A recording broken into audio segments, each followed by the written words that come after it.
Hello, I'm Richard Wooldridge, and I'm one of the directors of HPA here in Lancaster. I'm also a practicing architect with a planning specialism, and I'm also chair of the RIBA Northwest at the moment, and chair of the RIBA National Planning Group. I'm fascinated how geography, economics, politics, and history all interact with architecture and planning, and how all these factors combine to influence the places and environments in which we live. Lancaster is an amazing historic city with a rich history, and I'm always surprised how many stories Lancaster has to tell. 50 years ago, when the Bellrig campus was fairly new and the paint was drying on the walls, the RIBA held their annual conference right here at Lancaster University.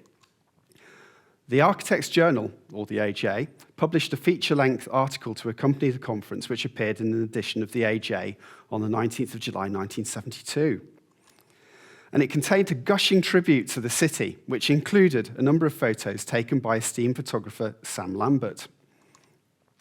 Some of the photos from the AJ article made their way into the RIBA online digital archive, which is where I came across them. And this created the idea to reshoot the 1972 photographs in the same location 50 years later to see whether things had changed. And this is exactly what we did this summer, and we had a little bit of help from a couple of people in this room. The 1972 photographs and their 2022 counterparts form the basis for an exhibition which took place in the Lancaster Museum last month. And there are 22 boards in the exhibition containing views around the city centre. Some photos show no changes apart from cars, shops, and some dodgy dress sense.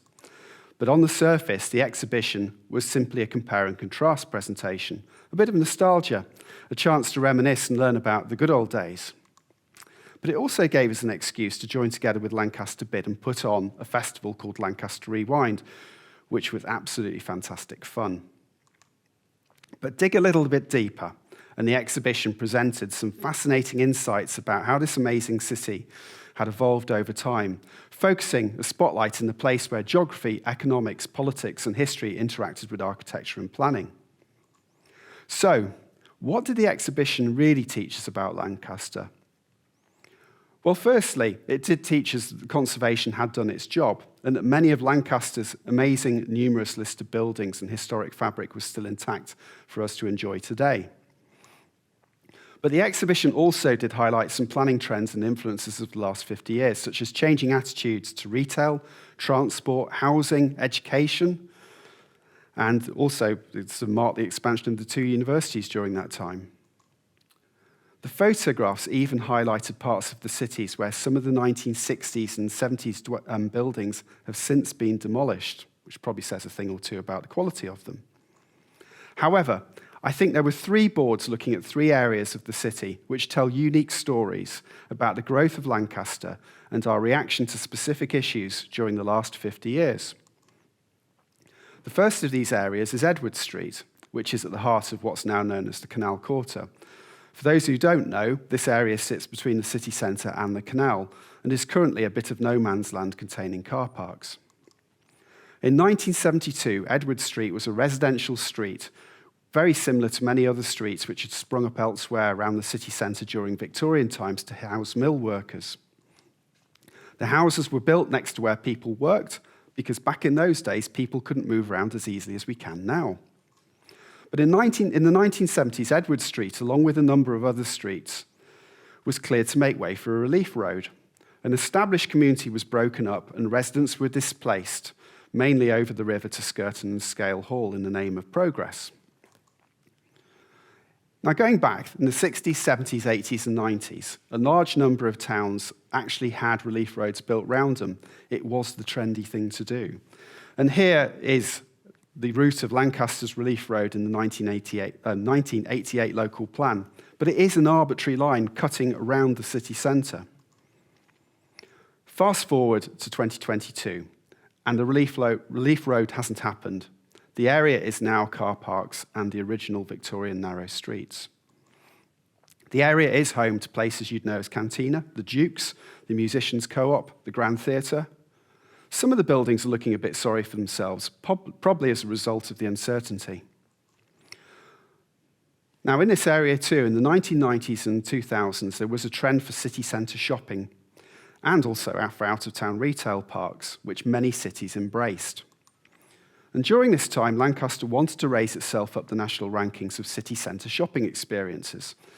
And the City Council embarked upon an attempt to re-establish this area with retail-led development. And it was seen as the big future at the time. I remember a lot of enthusiasm about it. A scheme on the wall did gain planning permission, but the decision was called in and overturned by the Secretary of State at the time due to questions over the scheme's approach to heritage, as this would have involved the loss of some historic buildings in the city. Thankfully, with insight, we now know that if this plan had been realised, we would have been left with a legacy of empty shops and vacant properties due to the collapse of a number of retailers over the past 15 years. For instance, the anchor tenant for this development was actually Debenhams. This was due to the rise of e-commerce and other world factors such as COVID. Lancaster City Council, I'm not going to steal anybody's thunder coming after me, have released the first draft of their new master plan, and now it seems that after 50 years of limbo, this area is destined to go full circle and be redeveloped primarily for residential use. This gives us an opportunity to create a sustainable development with dwellings that are net zero carbon, affordable, respond to key local needs, and are a walking distance of all the key services, just like those original houses 100 years ago, but it could be a true 15-minute city. I do hope that the city sees this through and creates something that is truly groundbreaking, leaving a legacy for the future similar to the city's forefathers, such as Storey and Ashton. The benefit of hindsight, the fact that this city was too late to embrace the bypass trend of the 70s and 80s or the retail trend of the 90s and noughties, has actually given Lancaster a chance to think again and adopt a more sustainable approach. A few hundred metres to the northwest of Edward Street lies Damside Street. This is the area that links the one-way system to the quay and is bordered by Sainsbury's on one hand and Mitre House on the other. And here's the photograph from 1972, which shows fishing boats underneath the railway arch, or just off Damside Street. But if you look carefully, you can see the conversion of the Greyhound Bridge in the background, which was being changed from railway use to road use. And this was being done to form part of the infamous gyratory system that opened later that year and is now 50 years old. 50 years on, Lancashire County Council are currently considering the idea of returning parts of the one-way system to two-way traffic. And in 2022, the quay was redeveloped the quay has been redeveloped along with Damside Street and acts as the gateway to the historic St George's Quay, with a lot of amazing old buildings telling stories of Lancaster's nautical heritage. Some of it good, some of it not so. The arch from the 1972 photo is no longer an arch for a railway bridge, but now carries a cycle track, a sign of the times. The arch also frames the Millennium Bridge, which opened in 2000, as the name suggests. Since 1972, society has also become a lot more reflective. At one point in Georgian times, Lancaster was the third largest slave trading port in England. A memorial to lives lost during the slave trade was being built right next to where the previous photo was taken. The port explains Lancaster's wealth and growth before and during Georgian times, which in turn funded some of the amazing buildings we see, such as the Custom House, which now houses the Maritime Museum. And in that area, the view from the recent Caton Court development, looking back over the Damside Street parcel over Sainsbury's and towards the Millennium Bridge, tells yet another story, which is that of the 1990s trend for out-of-town retail developments, which were built for the car only. These were in at the time, but thankfully aren't anymore. A third slide, which tells a positive story of conservation within Lancaster, is that of Sun Square and the Music Room. This is a tale of how a little bit of surgery within the city fabric can make a huge difference. Here's a photo from 1972, which shows that Sun Square occupied by warehouses and dilapidated units. Hidden behind all these is the magnificent music room, complete with its TV aerials, which thankfully have now gone. The music room was hailed by Nicholas Pevsner as being one of Lancaster's most attractive and appealing buildings. It originated as a summer house with gardens belonging to the Martin family, whose townhouse was based in Church Street, just a short distance away. And back in 1972, it was obscured from view and in a state of disrepair. However, some clever city surgery in the 1970s, led by architect Edward Mason, peeled away the layers of buildings to reveal the music room and create the space we now know as Sun Square. The ground floor of the music room is occupied by Atkinson's Cafe, and the upper floor is available to let by the Landmark Trust. It also has an amazing view of the city where you can sit back and enjoy the rich heritage. The interiors are incredibly opulent and contain some incredible plasterwork. And here's how the plasterwork looked in 1972 prior to the restoration in 75. And here's how it looks now, some difference.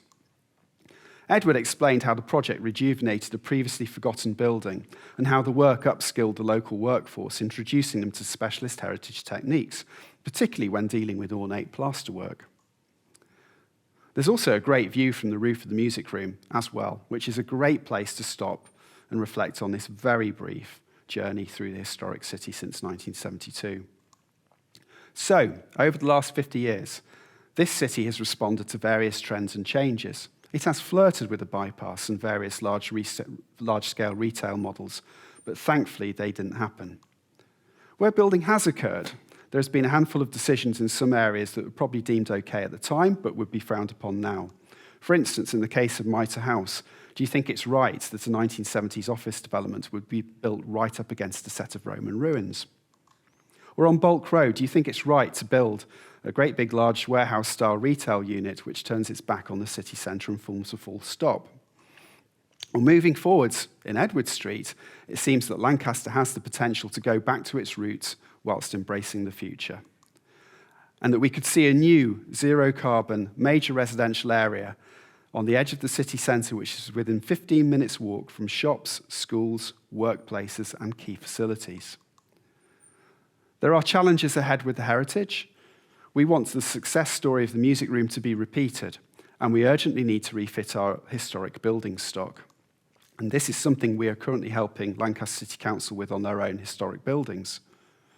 These are all problems being grappled here in Lancaster and at the moment and are explored within the photographs of the exhibition. But looking back gives us a chance to see what didn't work and ensure we don't do it again. More importantly, it gives us a chance to see what did work so we can repeat it, but better. Thank you.